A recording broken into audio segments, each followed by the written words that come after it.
Hello, I'm John Grom, and welcome to our 234th Right and Left Discussion Forum.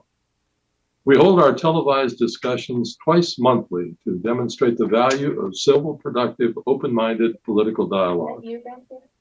Today, our topic for discussion for the panel is the increasing coarseness of everyday language. Our panel begins with Patty Haskins, former member of Wadsworth City Council and the faculty of Wadsworth High, followed by Bryan Laubaugh, president of R&D Financial Services, then Dr. Ronald Chamberlin, retired senior research chemist, and Tom Finley, retired VP of Human Resources Development at Rubbermaid Incorporated. Patty, on television, movies, and everyday conversation, our vocabulary has become populated with words that were considered outrageously coarse and were for the most part forbidden. Have you noticed this shift, and can you explain it? I don't know that there's been that much of a shift.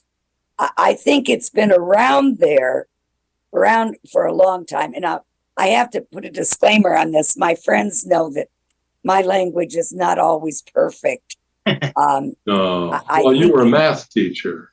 Well, never in class, and never. And I did not allow swearing within my classroom. But I can't say that I haven't slipped occasionally. I retired 16 years ago. And even then, like I said, I would not allow cursing in my classroom. But boy, you walk outside and walk down that hall and you hear every word in the book. Now, going back to your early days of teaching, when you walked out into the hall, you didn't hear that, did you? Oh, yeah. Oh, yeah. Really? It's always been there. I just don't think where we didn't see it, I think, was on television. It was definitely in the movies, but it wasn't on television. But now with cable and streaming and everything else, there are shows where every other word starts with an F, and that becomes commonplace. I think there is more of an acceptance of the use of foul language than we've seen in the past. If we look at our political leaders, now, I think, we could go way back and, presidents like Lyndon Johnson was well known for his coarse language. Now, he didn't use it in his speeches, but privately he did. I learned the term expletive deleted during the Nixon administration with the tapes. Didn't know what that was. But, if you had heard Richard Nixon speak or in a debate, you would have a completely different opinion of what his language was than what appeared on those tapes. I don't recall that George Bush or Barack Obama used language that was coarse. Perhaps they did in private. It wasn't made well known.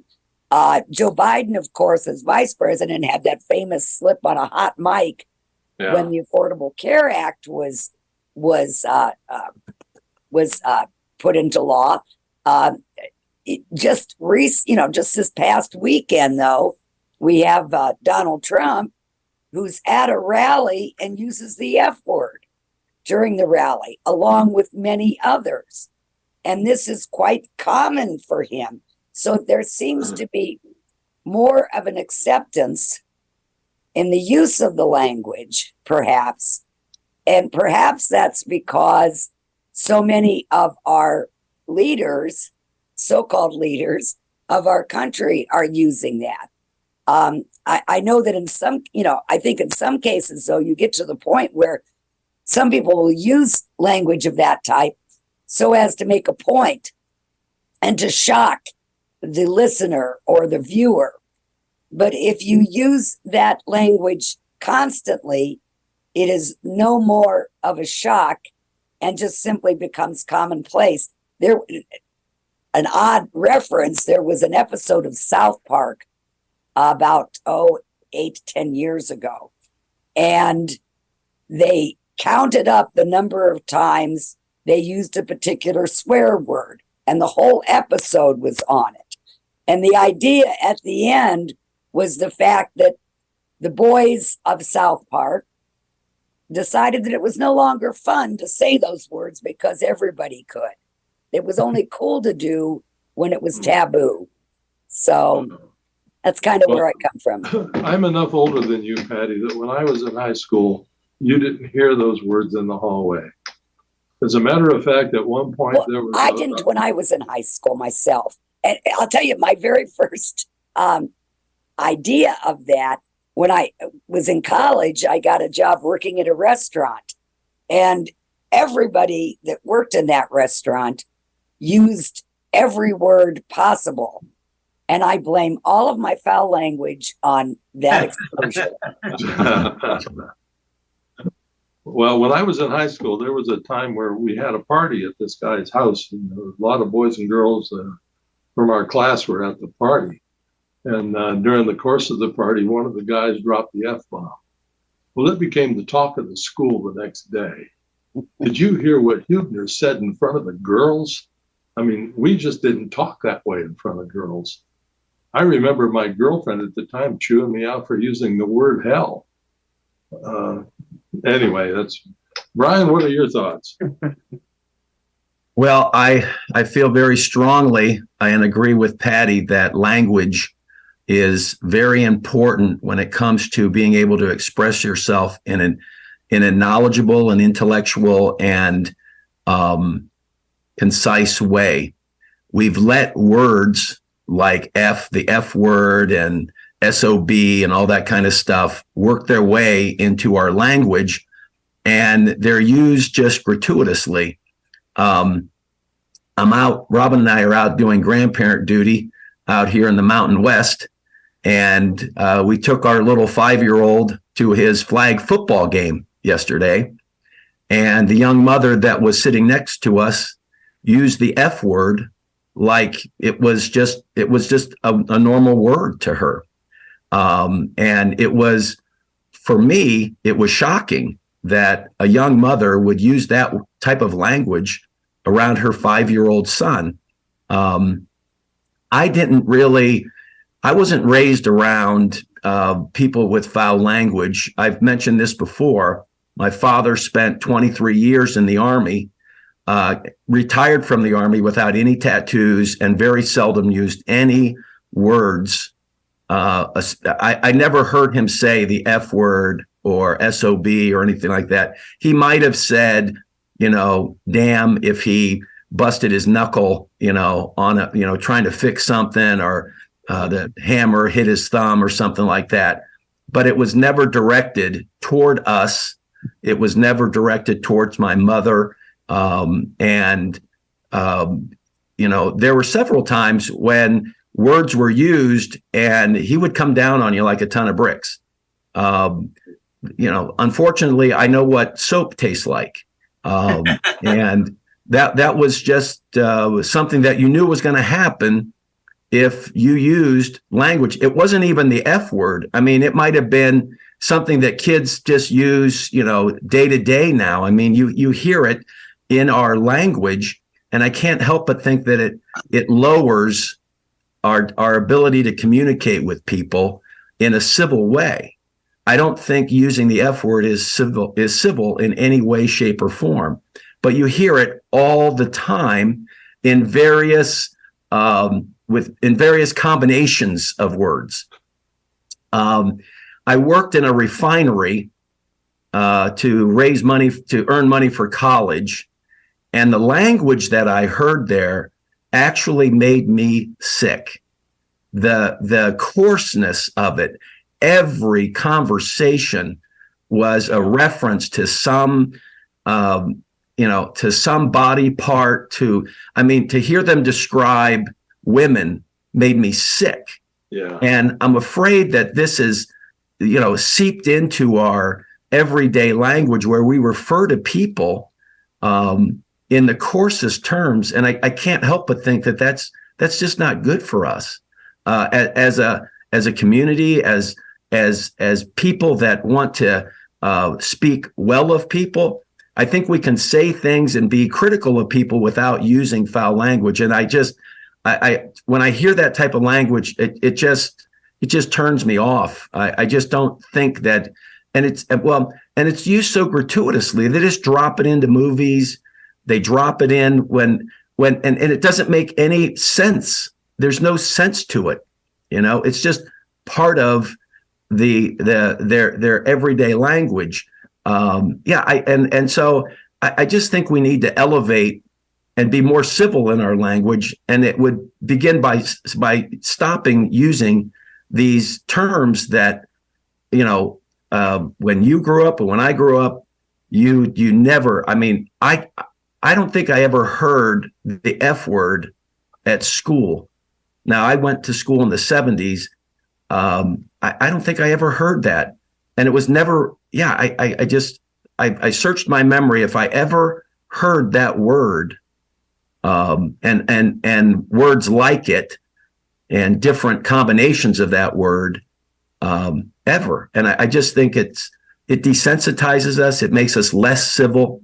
It makes us less the ability. Oh, and some people say, they've shown that people that are very intellectual use foul language. I disagree with that 100%. So that's where I come down on it. And that's where we've tried to teach our kids to use language that's complimentary and you don't have to lapse into, swearing like a sailor. No offense to the sailors out there, but. Ron, you and I were on the session of a Presbyterian church at one point, and at a session meeting, I dropped either a hell or a damn or something, and Clyde McCullough climbed all over me. Do you remember that? I don't recall that at all. Oh, okay. But anyway, I've a couple of comments that touch on both Patty and Bryan. I said really, but as far as going back for a while and into coming into the arts and coming into polite something that goes back. I'm thinking about in 1934.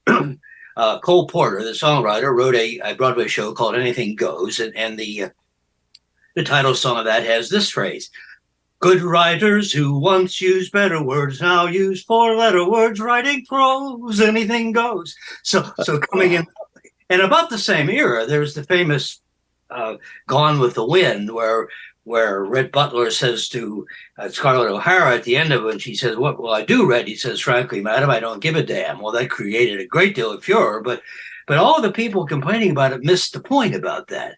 That was very, very effective in that context because it expressed a complete disdain that the one character had for the other. It was very extremely effective. Coming forth a little further, back in the 60s, there was a movie called Joe we went to see. And Joe, considered an upper class business executive whose teenage daughter had run off with her hippie boyfriend. They were living in a commune somewhere and searching for him.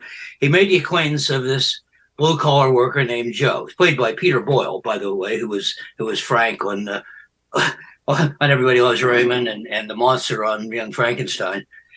So at one point, it shows him in his place of work, and he's manipulating a piece of metal into some sort of machine, and he's just cussing a blues freak. Get in there, you little whatever. So afterward, my wife says, "Do people really talk that way?" Now, we're talking the 60s here. And I said, "Yes, indeed, they do in that situation." I learned all the words that I know when I was in junior high school. So we didn't talk them. We didn't say them around the girls, as Patty says. We didn't say them around the girls, just among us fellas, when maybe we're out on the golf course or whatever we were doing. And, we grew out of that. So when you see somebody like the famous George Carlin routine where he recites the 7 words you don't say on TV, that just came off as juvenile to me. Here's a fellow using these words. They're out there. And as Bryan says, they're completely gratuitous. I understand that during the anti-war protests in college campuses where the National Guard might be in there, one of the things they were most shocked about was the co-eds leading out the words, yelling obscenities at them. So that was very shocking. Now, well, again, it's if I watch a movie that's a war movie or a crime movie or something of that sort, where it's appropriate artistically that the characters might use that language, okay, that doesn't bother me. If I turn on a comedian and every other word is an F-bomb, I just turn them off. There's no reason for this. It's not funny. Now, in my opinion, words are not themselves immoral. They're not in any way a problem. But when they're used to attack people, used to characterize people in bad ways as to who they are and what they do, then they're wrong. Then they're immoral. Then that usage is immoral, and that's gratuitous. That's unnecessary. It's uncivil, and my parents. My father was a working man. He worked for the Pennsylvania Railroad, building railroad cars, and never heard a word like that. Now I'm sure he probably used them. He probably knew them. My mother once in a while would come up with the sort of English equivalent of a German obscenity involving excrement. We kind of slip out, and she looked all ashamed about it when she said it. But it just wasn't done. You just didn't hear it. You didn't hear it in the halls of high school. You didn't hear it in. I worked in a grocery store. Didn't hear it, in the back room of the grocery store in high school. On the golf course, I was a caddy on the golf course from the time I was about 14. Up to my first year in college when I got laid off from the highway department, and didn't hear it on the golf course. Guys didn't do that. It just wasn't done in the folks circles of people that I knew. If you had the money to play golf, you probably didn't work at a factory. So, I didn't know a lot of those people, but all my relatives were working people, and I didn't hear them say that. So again, we think it's gratuitous. I don't think it's necessary, and it's used in ways that denigrate other people, and I think that's wrong. Tom, what are your thoughts? My father worked in the Gerson Slater Company in Worcester. Every other word was a swear word. My mother never left us, and my father said, "Don't you talk the way I talk." And we didn't. It wasn't until we were in high school and exposed to other areas that we picked up words and used them. But to this day, I'm always hesitant to use those swear words my father used all the time. And then having said that, we're in a society, who would control the words we would use? Who? How would we? The only way that happens is people interfacing one another learn that that's not what I say when I'm with these people. That's not what I say when I'm in this environment. And that's what shapes the use of those words. And that's going to continue. Can you imagine trying to assign an agency or someone to control the vocabulary that's being used in day-to-day life in this culture? Well, they tried it for television. Pardon? They tried it for television. Yeah. WCTV. Well, we have it. There's been subtle tries on it. Churches have really tried in subtle ways to influence it. Well, it lasts until you leave Sunday school, or you last until you leave your church, and you run into the first place, and there's the language. So it's not being controlled by any segment of our society. So it is what it is, and we've defined appropriate places to use swear words and this kind of thing. We've made attempts to, and you teach your children, but it evolves. Yeah. Network TV they've done this for years. They have, I think it's a 5-second delay when a program goes out, so that even if it's a live show, they have that time to bleep out the word. But of course, that doesn't apply when it's cable, and you can hear anything after a certain hour. So attempts to prevent it from occurring. Yeah, the older I get, the less filter I have too. I figure I'm going to be one of those old codgers in the nursing home that swears a lot and pinches the nurses. You know, it's just going to happen. Well, I know when my mom was in the Alzheimer's ward, she there was a lady that was there with her, very sweet woman from what I understand, but she swore like a sailor while she was in the nursing home. And it was the way the Alzheimer's had affected her. Now, this is a woman who probably never used those words, probably never heard them in her entire life. She must have thought them, though.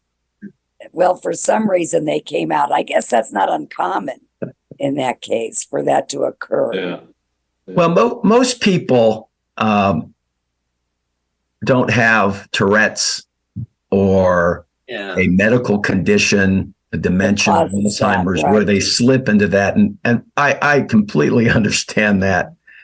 Yeah. But the level of just foul language that we accept, I'm not talking about censorship, or, I mean, you talk however you want to talk. I just don't think it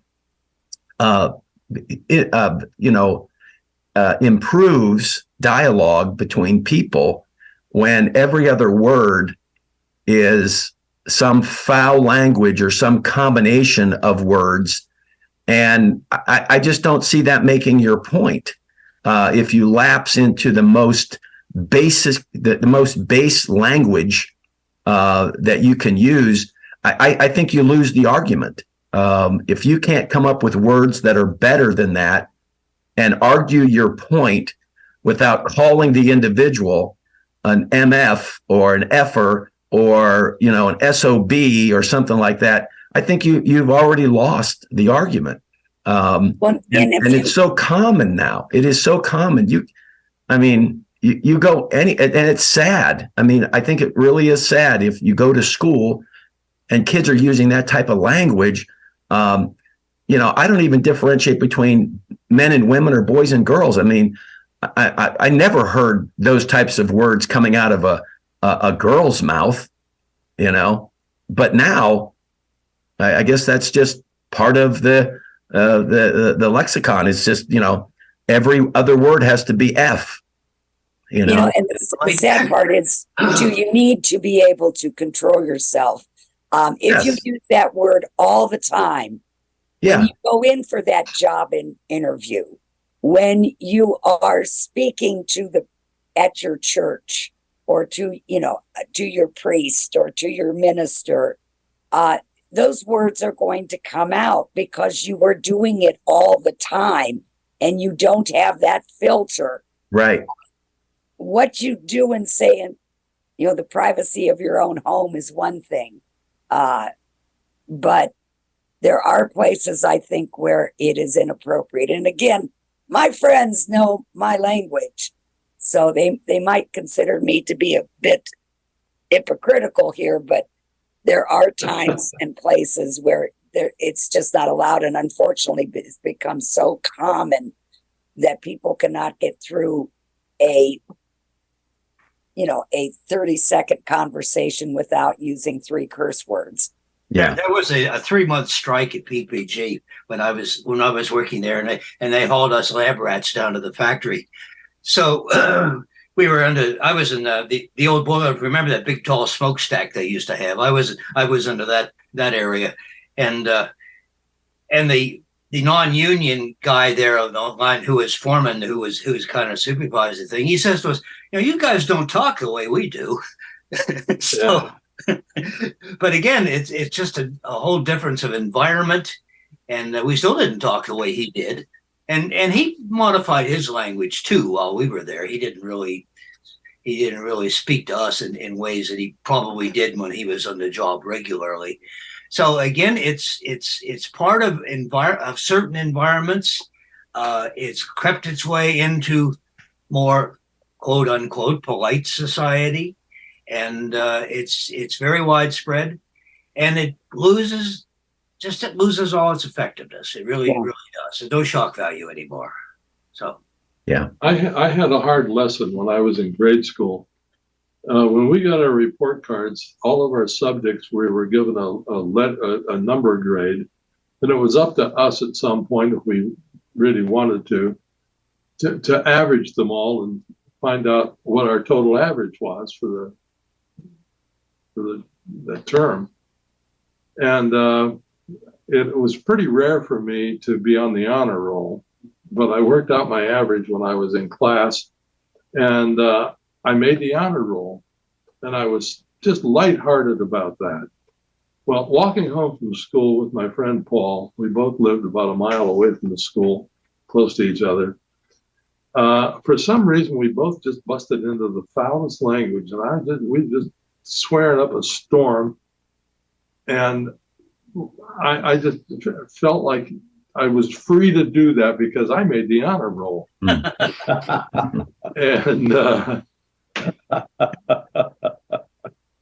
by the time I got home, I think my dad recalculated my average, and I did not make the honor roll. And I was instantly self-chastened that God was punishing me for all that language I used on the way home. And well, of course I remember it to this day.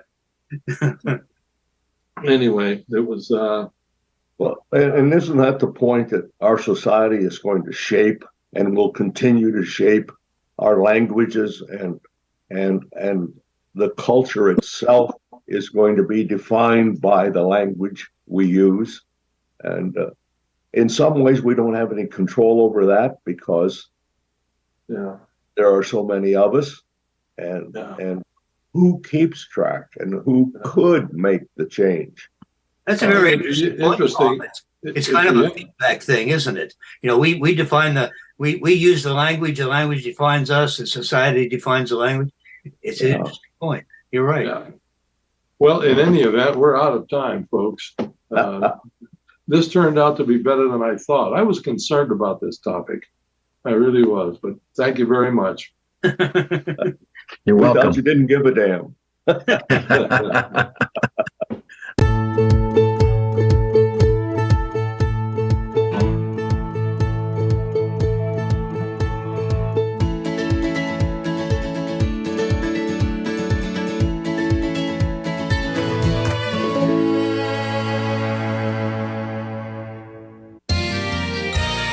You are watching WCTV, Wadsworth Community Television.